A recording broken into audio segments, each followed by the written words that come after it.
You are now watching Cultural Survival's Global News Bulletin. Every month, Cultural Survival brings you the latest news impacting indigenous peoples across the globe. This February edition features important stories from Europe, North, Central, South America, Africa, Asia, and beyond. In USA, in a historic move for indigenous sovereignty, the Colorado River Indian tribes have declared the waterway a legal person. This landmark revolution recognizes the river as a living entity, providing tribal leaders with powerful new legal tools to protect dwindling water supplies. And in news from Canada, 4 Saskatchewan First Nations have secured a historic 50% stake in the new 100 megawatt Minogizis solar farm. Partnering with NeoN Canada, the alliance will power 30,000 homes by 2028, ensuring indigenous leaders hold equal voting power and direct economic control over the project. In Australia, Federation Council faces local outrage after voting to remove indigenous flags from its chambers to promote a single national emblem. Critics argue the move erases history and creates division.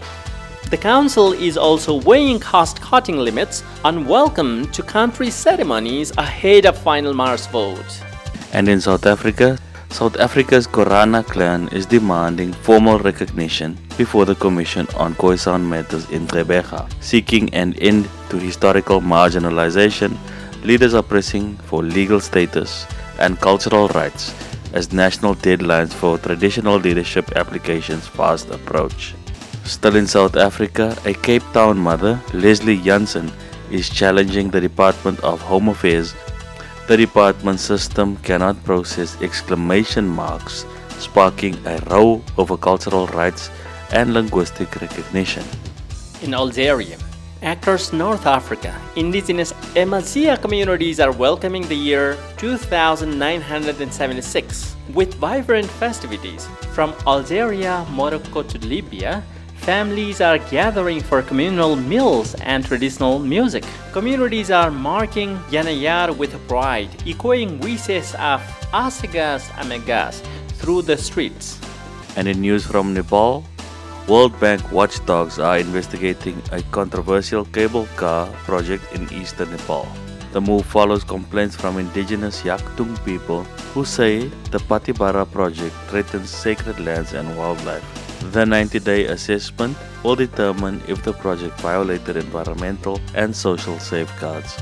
In Philippines, Bacolod City is the new Asia-Pacific Center for Sustainable Gastronomy, prioritizing indigenous food sovereignty. Following a massive summit, the hub will champion traditional agroecology over industrial farming. By promoting heirloom seeds and forest-grown coffee, indigenous leaders are now spearheading global efforts for climate-resilient and fair food. And in news from Mongolia, a new critical minerals agreement between the UK and Mongolia is facing backlash over threats to nomadic lands. Critics warn the deal lacks social protections, risking the displacement of traditional herders as mining for green energy minerals expands across ancient pastures.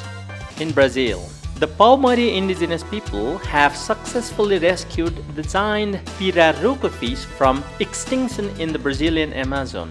By blending ancestral knowledge with strict conservation, the community grew its population from hundreds to over 10,000, securing food supplies and restoring regional biodiversity.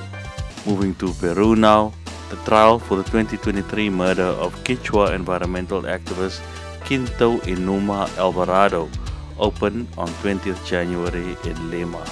The indigenous leader was killed after repeatedly reporting death threats from illegal loggers. Now his family and the Amazonian community seek accountability for his life and forest defense. In Argentina, Argentine firefighters are battling fires blazes that have devastated 15,000 hectares in Patagonia. While officials allege arson, indigenous groups blame government neglect and staffing cuts for the catastrophe. The crisis has sparked a tense standoff over land rights as the environmental destruction continues to spread. In Chile, indigenous Cola communities are protesting a major lithium deal between Rio Tinto and Codelco in Chile's Maricunga salt flat. Leaders warn the extraction project threatens vital water supplies and fragile desert ecosystems, risking irreversible damage to local agriculture and wildlife in the pursuit of green energy. In Honduras is celebrating environmental icon Barta Cáceres by featuring her portrait on a new 200 Lempira banknote. This historic release marks the first time a woman appears on the national currency, honoring the late indigenous leader's courageous fight for human rights and the planet's protection. To Mexico, human rights groups are demanding immediate protection for indigenous defenders in Oaxaca following a surge in threats and harassment. Activists, including Carlos Bias, face escalating danger in the Isthmus of Tehuantepec. Advocates are calling on authorities to assure the safety of those defending ancestral lands. In Colombia, a Colombian court has convicted former paramilitary leader Salvatore Mancuso for over 100 atrocities against the Wayo people. Between 2002 and 2006, his forces orchestrated systematic murders and forced disappearances. This landmark ruling marks a pivotal step in seeking justice for indigenous victims. That is all for this edition of Cultural Survival's Global News Bulletin. Stay tuned for our next broadcast. For more information on the rights of indigenous peoples, visit ces.org and follow Cultural Survival on Facebook, Instagram, LinkedIn, Threads, and Blue Sky.